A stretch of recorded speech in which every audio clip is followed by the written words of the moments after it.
नमस्कार, बहुत स्वागत है आपका। मैं हूं आपके साथ सुमित शर्मा। छत्तीसगढ़ में बीजेपी इलेक्शन मोड में आ गई है।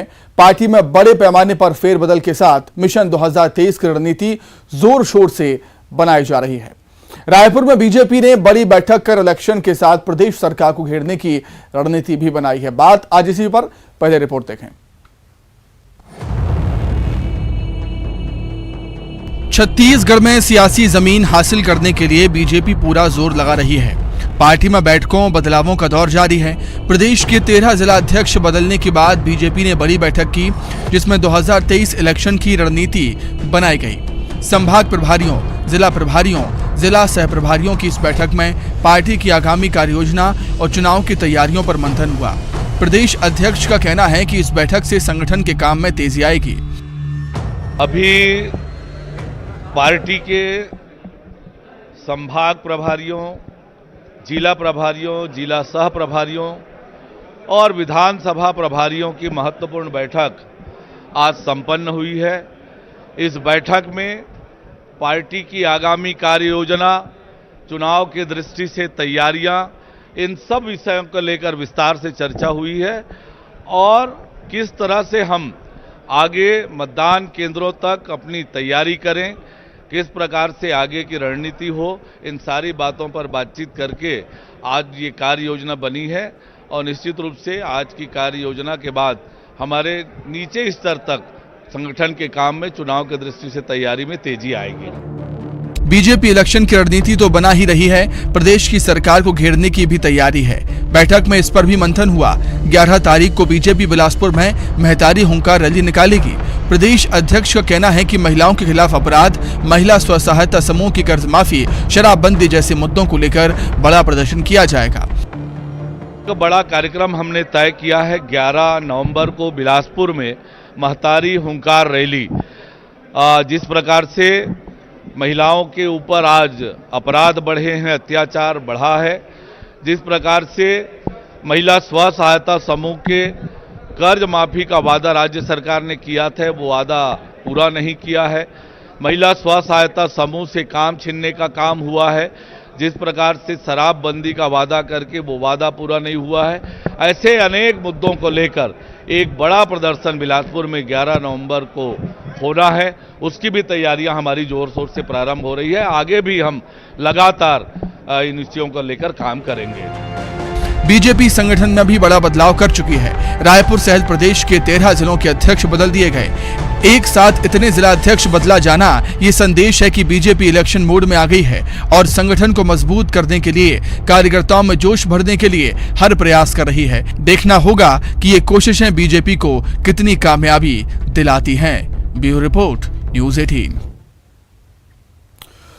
तो इस मुद्दे पर चर्चा करने के लिए दो खास मेहमान हमारे साथ इस समय जुड़ गए हैं। कांग्रेस नेता सुरेंद्र शर्मा जी जुड़े हुए हैं। सुरेंद्र जी, आपका बहुत स्वागत है न्यूज़ 18 मध्य प्रदेश छत्तीसगढ़ में। और मुकेश शर्मा जी हमारे साथ हैं, जो कि बीजेपी नेता है। मुकेश जी, आपका भी बहुत स्वागत करता हूं न्यूज़ 18 मध्य प्रदेश छत्तीसगढ़ में।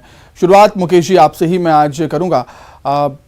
हालांकि जो परिवर्तन होता है वो प्रकृति का नियम होता है, ये बात हम भी जानते हैं, आप भी जानते हैं। लेकिन ये जो परिवर्तन छत्तीसगढ़ में संगठन में हमें देखने को मिल रही है बीजेपी में, क्या वो बीजेपी की जरूरत है या मजबूरी? देखिए, भारतीय जनता पार्टी के अंदर में संगठन के अंदर में दायित्व देने की जो परंपरा है, तो दायित्व में परिवर्तन करना ये लगातार और सतत प्रक्रिया है। ये कुछ नया नहीं है।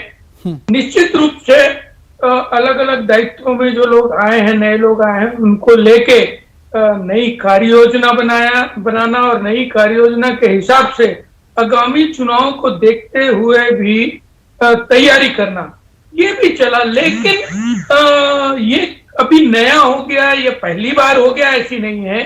दायित्व में परिवर्तन होते रहते हैं। समय समय पे भारतीय जनता पार्टी के प्रदेश के अलग अलग पद में जो लोग रहते हैं उनका दायित्व बदला जाता है, दूसरे पदों में उनको जिम्मेदारी दी जाती है। वही चीज चला। आज बैठक हुआ, बैठक के अंदर में प्रदेश के संभाग के प्रभारी, जिला के प्रभारी, जिला के सह प्रभारी, जिला के अध्यक्ष, सब लोग बैठ के मंथन किया और आगामी चुनाव को देखते हुए नई कार्य योजना बनाई गई। ये विषय था, ये बैठक का मुद्दा था। बिल्कुल। मुकेश जी, अब सवाल ये भी उठता है कि जो दायित्वों में परिवर्तन आप इसे कह रहे हैं वो हो रहा है बीजेपी छत्तीसगढ़ में, तो जो वरिष्ठ नेता हैं बीजेपी के वो कहीं ना कहीं साइडलाइन महसूस कर रहे हैं। क्या उसका नुकसान कहीं ना कहीं बीजेपी को हो सकता है क्या, या नहीं होगा? इस पर क्या कुछ कहेंगे? भारतीय जनता पार्टी के छोटे से लेके बड़े कार्यकर्ता सब एक हैं। सभी लोग लगातार भारतीय जनता पार्टी के संगठन के कामों में लगे हुए हैं।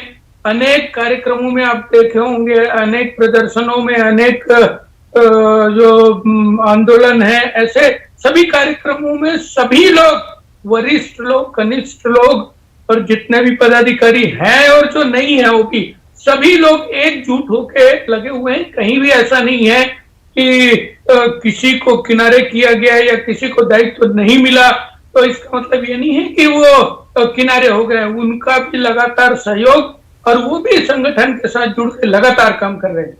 ठीक है, सुरेंद्र शर्मा जी क्या कुछ कहना चाहेंगे? बीजेपी जो लगातार बैठकें कर रही है, चुनावी रणनीति बना रही है 2023 के विधानसभा चुनाव को लेकर, और जो बदलाव कर रही है उस पर।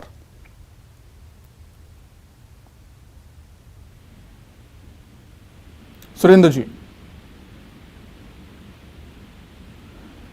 सुरेंद्र जी, मेरी आवाज आप तक पहुंचती है क्या? लगता है हमारा संपर्क टूटा है। अब फिर से कोशिश करेंगे हम सुरेंद्र जी से जुड़ने की। मुकेश जी, आपसे ही मेरा ये सवाल है कि कांग्रेस लगातार यही सवाल उठा रही है, यही कह रही है कि जो बीजेपी के जो वरिष्ठ नेता हैं, चाहे वो डॉक्टर रमन सिंह हो, धर्मलाल कौशिक हो, वो अब एक मार्गदर्शक बनकर रह जाएंगे लालकृष्ण आडवाणी जी की तरह। नहीं है, कांग्रेस पार्टी को भारतीय जनता पार्टी की चिंता करने की आवश्यकता नहीं है।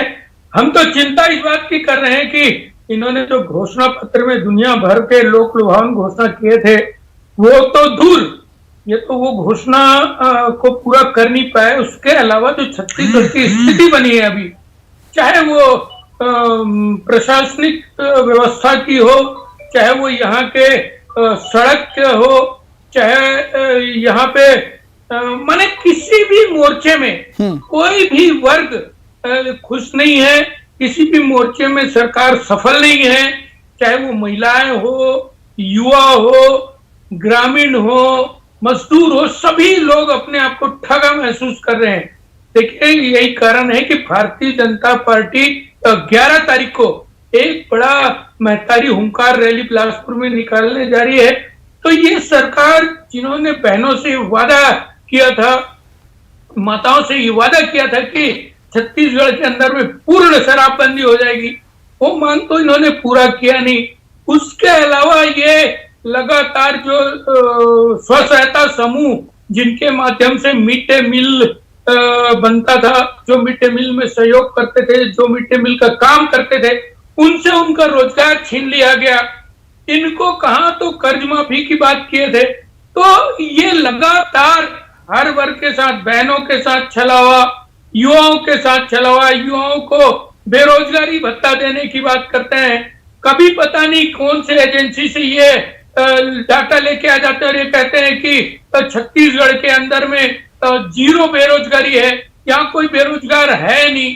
तो एक आध बार कोई कांग्रेस के वरिष्ठ नेता आए और हमारे साथ चले और वो बताएं भाई, तो यदि सभी वर्ग खुश है तो ये धरना स्थल को बड़ा करने की क्या आवश्यकता पड़ गई इनको? ये धरना स्थल छोटा क्यों पड़ने लगा? तो कहीं ना कहीं कांग्रेस पार्टी की जो वादा खिलाफी है, कांग्रेस पार्टी ने जो 4 साल के अंदर में छत्तीसगढ़ के विकास को जो रोका इन्होंने, उन सबको लेके भारतीय जनता पार्टी लगातार जनता के बीच में जा रही है और जनता का पूरा समर्थन भारतीय जनता पार्टी को मिल रहा है। लगातार जनता भारतीय जनता पार्टी के तरफ आ रही, उनका झुकाव, उनको समझ में आ गया है कि 4 ही साल में इनकी कथनी और करनी में फर्क है। कहां तो कांग्रेस सरकार अपनी जन घोषणा पत्र में दुनिया भर की बात करके आई, लेकिन आज वो देखें कि जो विकास की पहला पैमाना कहते हैं, जब लोग सड़कों पे चलते हैं, जब उनको दिखता है कि भाई यहाँ तो सड़क में गड्ढे नहीं, गड्ढों में सड़क है। ठीक है, ऐसी स्थिति बन के। ठीक है मुकेश जी, मैं लौटूंगा आपके पास। मुकेश जी, मैं लौटूंगा आपके पास। कांग्रेस से सुरेंद्र शर्मा जी भी हमारे साथ जुड़ गए हैं। सुरेंद्र जी, मेरी आवाज आप तक पहुंच रही है क्या? ये पहुंच रही है। बिल्कुल। सुरेंद्र जी, क्या कुछ कहना चाहेंगे? लगातार जो बीजेपी बैठकों पर बैठकें कर रही है, बदलाव कर रही है, उस पर कल तक सुख में सोया था, अब समय लगा है घटने। अब जब लगा कलेजा फटने तो खैरात लगी है बटने वाली कहावत है सुमित जी। भारतीय जनता पार्टी जिसने 15 साल छत्तीसगढ़ में शासन किया, आज वो 14 सीटों पर सिमट कर रह गए। लगातार कांग्रेस की सरकार माननीय भूपेश बघेल के नेतृत्व में जिस तरह से काम कर रही है, अभी परसों ही हमने छत्तीसगढ़ के तमाम किसानों को, गौपालकों को, भूमिहीन मजदूरों को 1866 करोड़ रुपया का आवंटन किया है और दिवाली के पहले तमाम लोगों के खातों में जो सीधे रकम गई है और उनके अंदर जो खुशहाली का वातावरण है, जो त्योहार मनाने के लिए उत्साह का वातावरण है, भारतीय जनता पार्टी इस बात को समझ नहीं पा रही है। वो दरअसल में भारतीय जनता पार्टी बेहद व्याकुल है, बहुत परेशान है। उसे इस बात की चिंता है कि हम 15 साल सत्ता में रहने के बाद कैसे वनवास में चले गए, कैसे वापसी करें, कैसे हम अपनी व्यवस्था को ठीक करें। तो सत्ता हासिल करने के लिए भारतीय जनता पार्टी बहुत परेशान है। मगर मैं आपसे कहना चाहता हूं, वो चाहे कितना भी प्रयास कर लें, छत्तीसगढ़ में इनकी दाल गलने वाली नहीं है और आने वाले 15 साल तक भारतीय जनता पार्टी को विश्राम करने की योजना बना लेनी चाहिए और अभी 15 साल तो कम से कम वो आराम ही करें। छत्तीसगढ़ की जनता सेवा कराना चाहती कांग्रेस से और कांग्रेस उनके उत्थान के लिए पूरी तरह से संकल्पित है। सुरेंद्र शर्मा जी, बीजेपी लगातार ये आरोप लगाती आई है राज्य सरकार पर कि कोई भी वर्ग सरकार से खुश नहीं है और हड़तालों का दौर भी हमने छत्तीसगढ़ में देखा है। और अभी जो रिसेंट मुद्दा है आदिवासी आरक्षण का मुद्दा, आपको नहीं लगता कि आने वाले विधानसभा चुनाव में सरकार के सामने चुनौतियां खड़ी कर सकता है?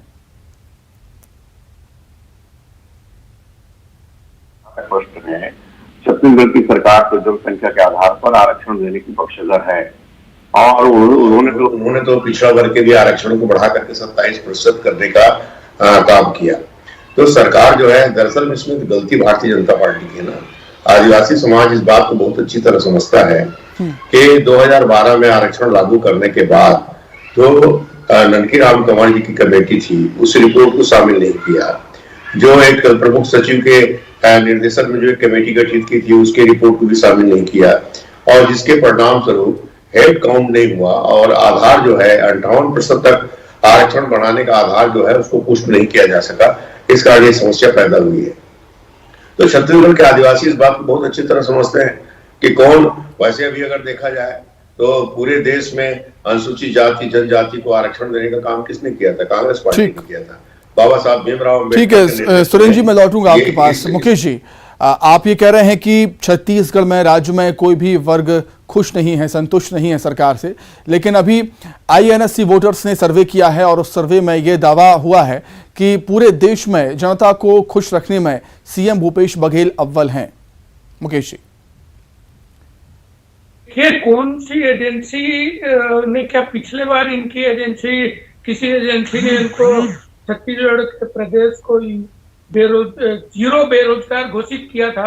तो आप, मुझे नहीं लगता कि कौन सी एजेंसी का इनका जो डाटा आया है और किस आधार पे आया है, ये देखने की जरूरत है। लेकिन बेरोजगारी यहाँ से खत्म हो गई, ये डाटा तो ठीक नहीं है, मैं दावे के साथ कह सकता हूँ। क्या यहाँ बेरोजगार कार्यालय के अंदर में बेरोजगारों की जो रजिस्ट्रेशन था, क्या वो समाप्त हो गया? तो पता नहीं किस एजेंसी ने कब क्या कहा, लेकिन जो वास्तविकता, आप भी यहाँ बैठे, मैं भी यहाँ बैठा हूँ, बहुत वरिष्ठ प्रवक्ता हैं सुरेंद्र जी, आदिवासी आरक्षण की बात कर रहे थे। आदिवासी आरक्षण भारतीय जनता पार्टी के शासनकाल में कम हुआ था क्या? 15 साल जब तक भारतीय जनता पार्टी की सरकार थी, 32% आरक्षण आदिवासी भाइयों को मिलता रहा है। यदि अब नहीं मिल रहा है तो उसके दोषी ये भाजपा को कैसे कह सकते हैं? क्या इनको अभी भी एहसास नहीं है कि ये सरकार में है? तो कहीं ना कहीं ये 27% आरक्षण को लेके, OBC आरक्षण को लेके गए थे, वो भी कहीं ना कहीं भ्रम फैलाने का काम था। इनकी नीति अलग थी, ये करना कुछ चाहते हैं और बताना कुछ चाहते हैं। ये भ्रम फैलाना चाहते हैं। ये वास्तव में जनता के हित के नहीं है, ये आदिवासियों के हित ऐसी नहीं है। ये आदिवासी समाज के लोग समझ चुके हैं, कहीं ना कहीं अपनी गलतियों को छुपाने के लिए बार बार भारतीय जनता पार्टी ने, अरे भाई आपने क्या किया ये बताना चाहिए। यदि आपके गलती की वजह से आदिवासी भाइयों को आरक्षण नहीं मिल रहा है तो इसमें भाजपा कहां से दोषी हो गई? और फिर 4 साल आपने क्या किया ये भी बताना चाहिए। इस 32% आरक्षण यदि लगातार आदिवासी भाइयों को मिलते रहे, इसके लिए क्या क्या प्रयास आपने किया ये भी जनता के सामने रखना बिल्कुल। चाहिए। सुरेंद्र जी, मैं लौटूंगा मुकेश जी आपके पास। सुरेंद्र जी, क्या कुछ कहेंगे खास तौर से आदिवासी आरक्षण के मसले को लेकर? हमने देखा है कि प्रदेश में एक मुद्दा भी सत्ता परिवर्तन कराने में बहुत कारगर साबित होता है और आदिवासी का क्या प्रभाव रहा है चुनाव में वो सब हम जानते हैं। क्या कुछ कहेंगे सर इस पर? नहीं, देखिए, भारतीय जनता पार्टी के कहने से कुछ नहीं होता है। इस बात को बहुत अच्छी तरह लोग समझ रहे हैं और आदिवासी समाज इस बात को बहुत अच्छी तरह समझ रहा है कि जब आपने आरक्षण लागू किया उसके लिए जो कमेटियां बनाई तो उन कागजों को इसमें सम्मिलित क्यों नहीं किया गया।